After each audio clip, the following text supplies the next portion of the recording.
Alrighty, ladies and gentlemen, welcome back to Sens Buzz. It's been a while, guys. I know, been away, and the Ottawa Senators have just been imploding. Steve Staios preached patience, and I was patient, but no longer.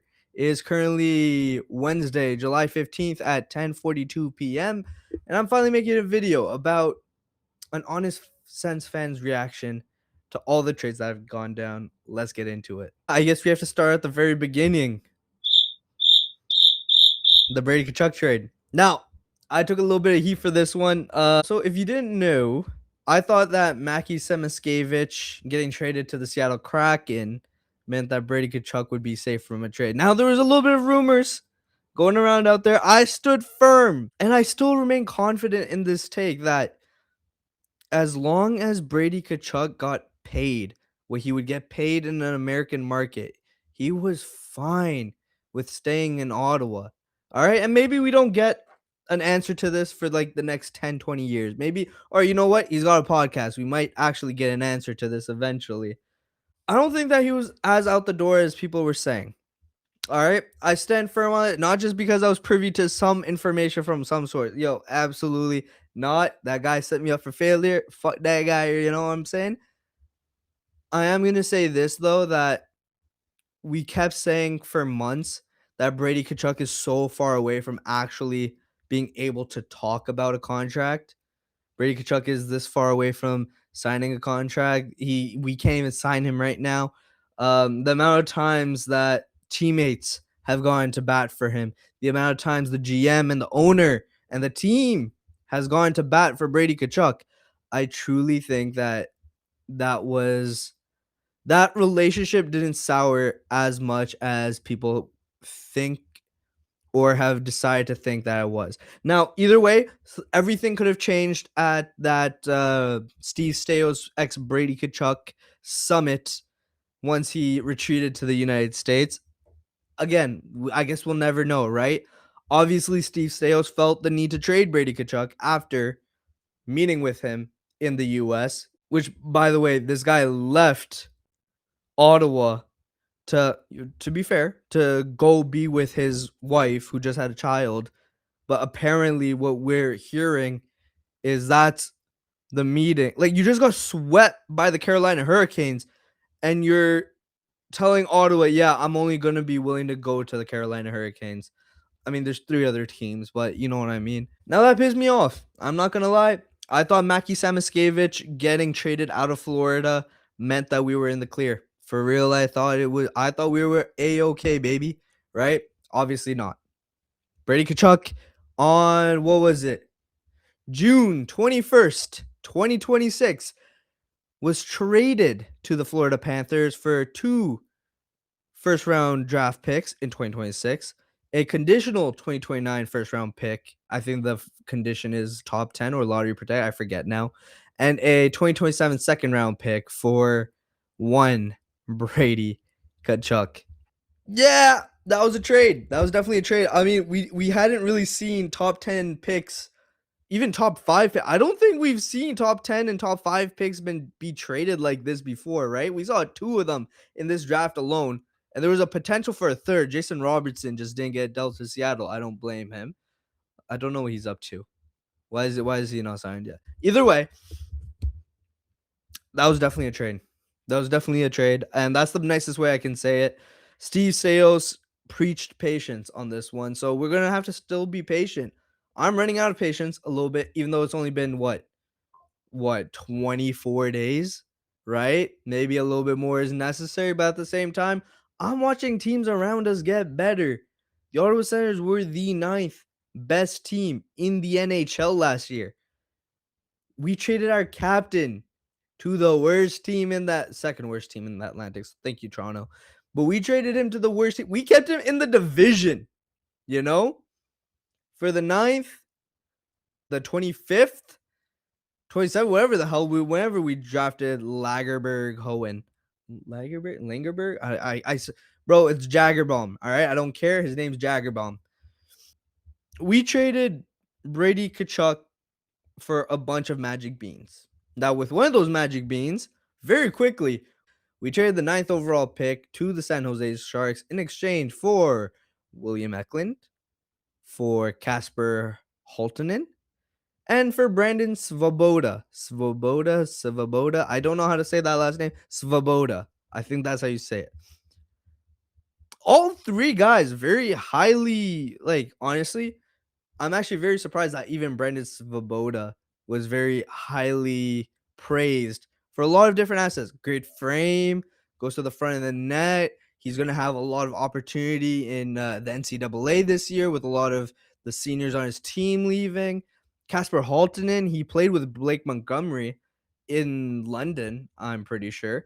He's touted for, again, big body, great shot, absolute missile shot. He has become overnight when he got traded the Ottawa Senators' best forward prospect, in my opinion. Still, all right. No offense to Jackson Cover. I don't know, and Jaggerbomb, right? But Kasper Haltonen became the best prospect at forward that this team had. So you know what? That's cool. And I haven't even talked about William Eklund yet. William Eklund, who had 15 goals and 38 assists for the San Jose Sharks, primarily playing on a line with Alex Wenberg. Brother, this guy was even playing with Macklin Celebrini, and he put up 6 less points than Brady Tkachuk. If Brady Tkachuk had 59 and 60, I don't know. I think Eklund played 75 games played, had 53, 15, 38. Yeah, that makes sense. 53. And we were kind of like, damn, we're giving up the ninth? Oh, damn, we're getting William Eklund. Very interesting. And of course, the two prospects. Those are very interesting prospects. Again, Magic Bean Simulator. It's the ninth overall pick for William Eklund. It feels both very expensive, but it feels like incredible value. All right. So heading into this draft, Keaton Verhoff, who got taken by San Jose at ninth, by the way, that's everything Ottawa is looking for. A elite right shot, 6'4", just absolute a Canadian defenseman to roam the blue line. We're looking for a blue liner still. The Sens want a deep blue line, right? I think we're following the Carolina Hurricanes model to a T, right? Keaton Verhoff would have been great. I still would have made that trade if I was Steve Staios. It's a great trade. William Eklund, great. If you're really looking at it though, if the option like say that Keaton Verhoff, like the scouts were saying, was going to be off the board then, and so were the other four forwards and defensemen that were supposed to go, right? At 9, you were really looking at Vigo Bjork. Vigo Bjork, who ended up in Winnipeg and looks like he's having fun in Winnipeg. Love that for him, right? A small Swedish, could be a center, could be a winger kind of guy that we would have had to wait a year or two for to really settle in at the NHL level. And that's just a settle in. That's not to be an elite player if he can even get there, you know? That's why William Eklund is so interesting. It feels like the Ottawa Senators are skipping a lot of work, a lot of the hype that, hey, the San Jose's already benefited off the William Eklund hype. You know, they had that 70s line going on for a little bit. They had Eklund and Zetterlund. By the way, Fabian Zetterlund gets his best friend in Ottawa. That's kind of cool too. But it feels like the Ottawa Senators skipped the waiting time on Vigo Bjork. And that's why I kind of like this trade. Even though ninth was a little crazy, a lot of people were hoping. I thought it was going to be that other pick that we got from Florida. I don't know. The draft was so long ago now, man. I can't even remember what number it was. But people were waiting for that. And then when we thought it was 1-for-1, it was kind of like, ooh. I mean, I guess. And I was ready to defend it with my life. But at the same time, it was a very woo, I guess, like that. I'm not sure about that one. The Ottawa Senators later in the day acquired Andre Burakovsky for a 6th-round pick, 5.5 million AAV. He's got 1 year left. Some people are gonna argue that he makes less real money than his AAV, and I would argue that it actually doesn't matter to you what he actually makes.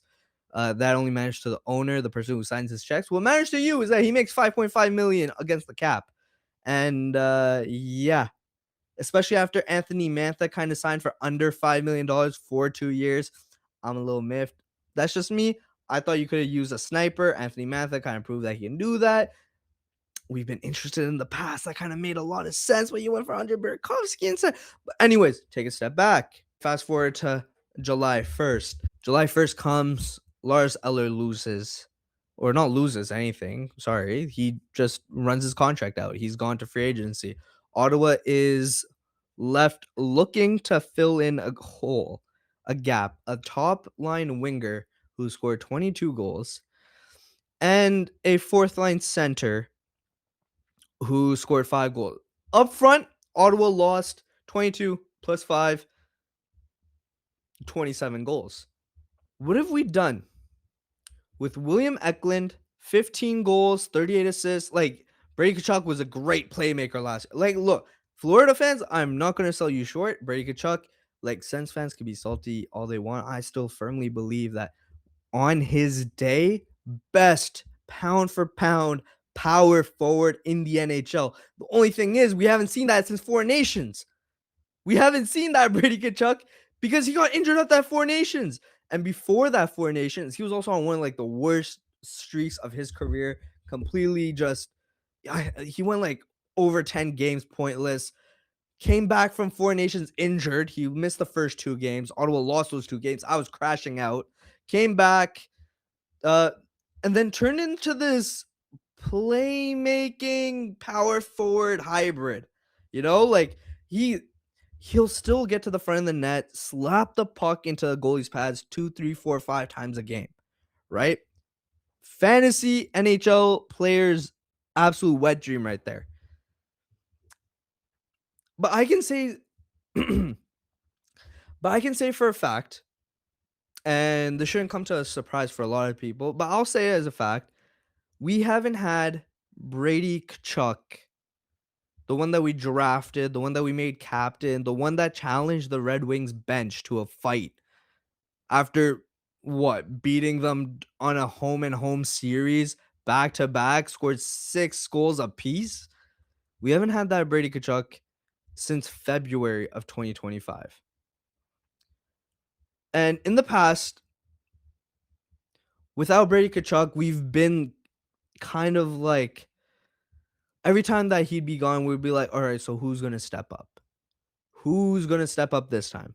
You know, like we'd be craving someone to step up so bad that sometimes we even just mail it in ourselves. We're like, yep, season's over. Brady Tkachuk is injured. Call it right there, right?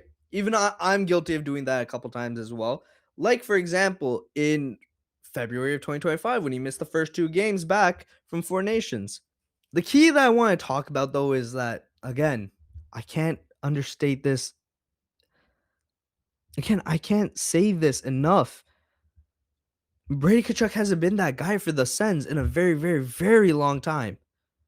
It has definitely felt like the Sens have had to learn how to play without that Brady Tkachuk because of that scoreless streak before Four Nations, where I thought, like, yo, this guy's going to get left off the team if he keeps playing like that. Because of just the uninterested hockey, just because of the uninspiring hockey that he was playing in Ottawa, which, I mean, yo, like, now that we could say it like that now, like, again, this guy was injured. I firmly believe. I mean, at the same time, you hurt your pinky or a finger or a wrist. I don't know what the hell you did back in October. Doesn't mean you could play the way you did in the playoffs. You know, you hurt your wrist. Either way. Anyway, I'm mixing stuff up now. The key I want to focus in on is this Ottawa Senators team had to learn how to play without Brady Tkachuk. And in the last 2 years, let me tell you this for free. I tweeted this earlier today that since Four Nations, the Ottawa Senators are 17, 9, and 6 without Brady Tkachuk. Tim Stützle had 30 points in 30 games played in Brady Tkachuk's absence. Without Brady Tkachuk, the Sens have played at a 105-point pace, and their 24-year-old 1C has played at point per game pace. Now, this isn't a small sample. This is 30 games. 30 games in our last 108, right? So less than 33 above 25. There you go. Good math from me. I'm proud of myself.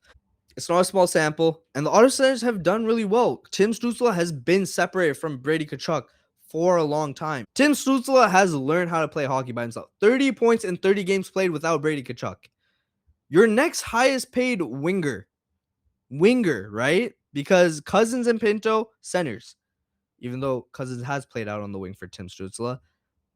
Drake Batherson and Claude Giroux at different,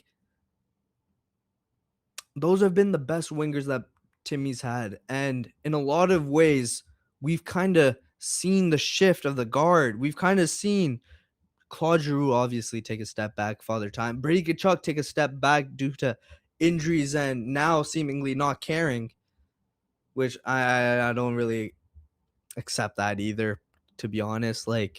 He cares. He cared to be an Ottawa Senator.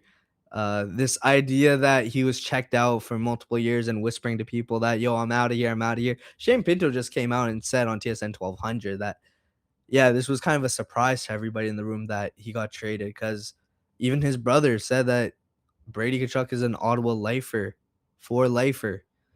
Very awkward now, I ain't gonna lie to you, but these things were said, and I don't think they were said with any malicious intent to misdirect us, misguide us, anything, I think these were true things that were said about Brady Tkachuk. Either way, I wanted to say all that stuff just to show you guys that the Brady Tkachuk that we have had for the last year and a half has not been the Brady Tkachuk that we signed to an $8.2 million contract. He hasn't been the Brady Tkachuk that we made captain, really. He's kind of just been coasty Tkachuk. He's just kind of been meh Tkachuk. Just kind of going with it Tkachuk. Either way, Ottawa Senators on July 1st are missing Brady Tkachuk and Lars Eller from the forward group. Oh no, 27 goals. I started looking at it. I started looking at William Eklund scoring 15 goals last year. I started looking at Andrei Burakovsky's 11 goals last year. You got to remember, this was the 9th best team in the NHL last year. The only reason why it doesn't feel that way is we were 5th in our own division. This division is crazy. This is still a very good team. And not a math whiz, 22 plus 5 equals 27. 15 plus 11 equals 26. 27, 26. The Ottawa Senators lost 1 goal. That's so funny. I had to edit that on the spot. That is so funny. Again, not a math guy. We lost 1 goal after bringing in Burakovsky and Eklund and shipping out Eller and Brady Tkachuk. And that's not even counting the fact that Stephen Halliday is going to have a bigger role on this team. Really, Greg is going to have a bigger role on this team. Shane Pinto, before the injury, looked like he could have got made on Team USA.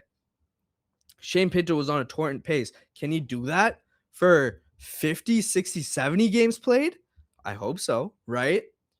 We lost 1 goal. Now, physically, yes, you can absolutely say we have lost Brady Tkachuk's physicality, to which I'd say he wasn't even being that physical. Travis Green had to literally call out Brady Tkachuk some nights saying, Brady, we need you to do something, contribute something here, right?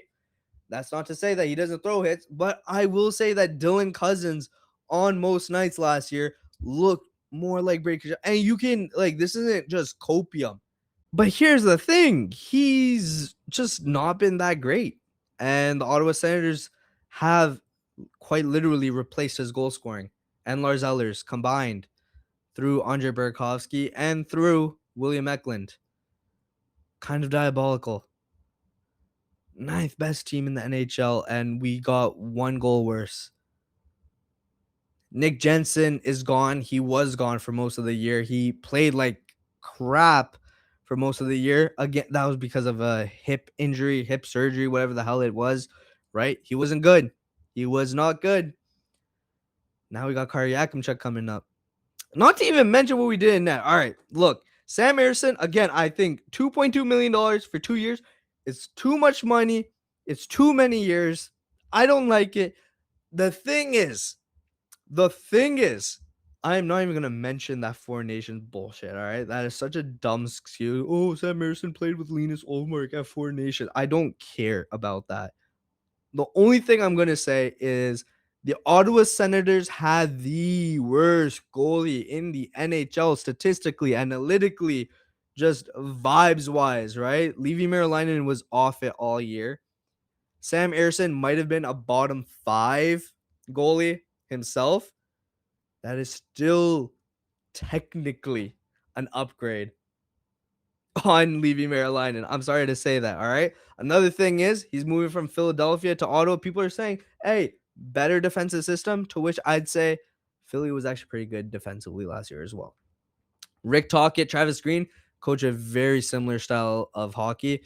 Both teams made it to the playoffs, right? That is I don't want to say good Philadelphia Flyers decor, but that's a solid decor.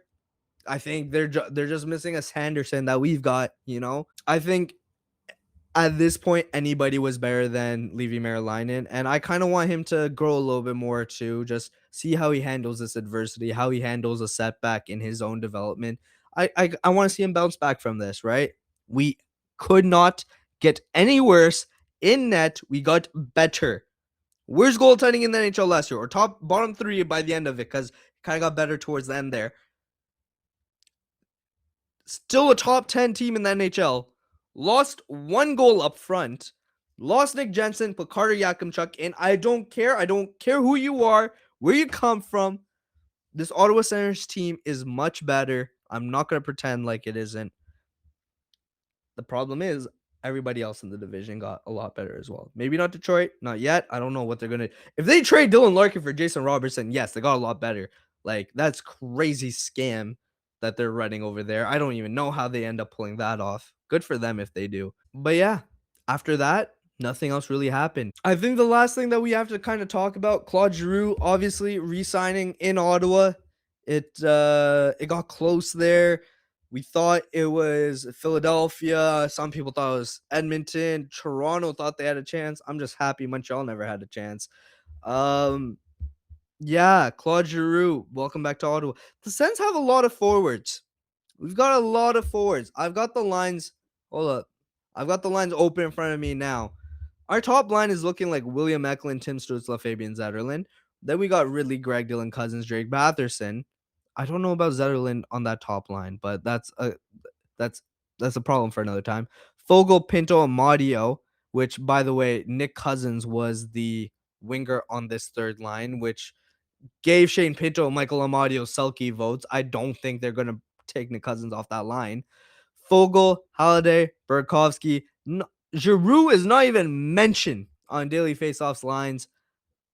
We've got a lot of forwards. We came into this offseason thinking Fabian Zetterlund might be on the trading block. Ridley Gregg, that was Brady Tkachuk's spot, right? Ridley Gregg might be someone that you move for somebody else. We needed 2 wingers. Actually, we just needed 1 winger, to be fair. Now we need 2. Or no, that happened because Brady Tkachuk, right? You needed to figure some stuff out. We thought really Greg and Zetterlund were going to be on their way out. Only Brady Tkachuk left. William Eklund's in. Burakovsky's on that 4th line. Good lord, right?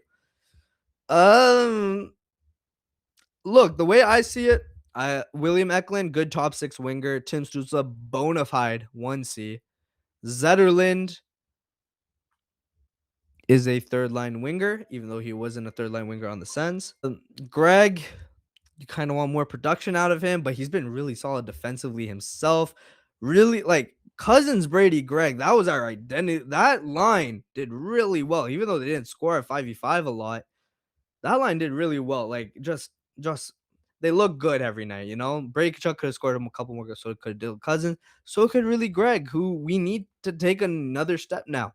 Like, there's no excuse for really Greg to not take a step up this year. There's so much opportunity, right? So many holes on this team that just need to be filled. You have to go and grab your spot on this team because there is a Drake Batherson on the right. There's Warren Fogle behind you. Michael Amadio, who got Selke votes. Shane Pinto could push Cousins out to the wing. He is that good.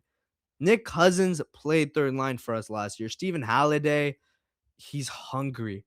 Andre Burakovsky, he's on his last legs in the NHL. If that doesn't light a fire under you, I don't know what will. Claude Giroux, legend, just doesn't fall off. he forced Travis Green to play him in the top 6 this year. That was Fabian Zerlin's spot. Claude Giroux was supposed to take a step back, but Claude Giroux just showed that quality. It got inconsistent at times, but he gives you consistent performances every single night. He's fighting for a spot too. And Hayden Hodgson, he's going to be fighting for a fourth line. He's fighting for a fourth line paycheck. So is Curtis McDermott. He doesn't want to get buried in the AHL, right? A little fighter thing. We went to Curtis McDermott a couple times last year. You don't think we're going to go to him this year? I don't think so. Right? Too many forwards in Ottawa. And with that, guys, I hope you guys appreciated this little rant video that I had going on here. Overall thoughts, final thoughts for you guys. The Ottawa Senators did not get any worse. They got a little less physical. They got a little deeper. They replaced their goals. I think they're going to be fine. Our goaltending cannot get any worse. Carter Yakimchuk and Jordan Spence can only get better. Zub and Batherson are in a contract year. Thomas Chabot is trying to prove that he can be a captain. Jake Sanderson is just a beauty. Up front, everyone's hungry. Everyone's a dog. Everyone's got something to prove. Everyone's got to step up. Thank you guys so much for listening, watching this video, just listening to me yap.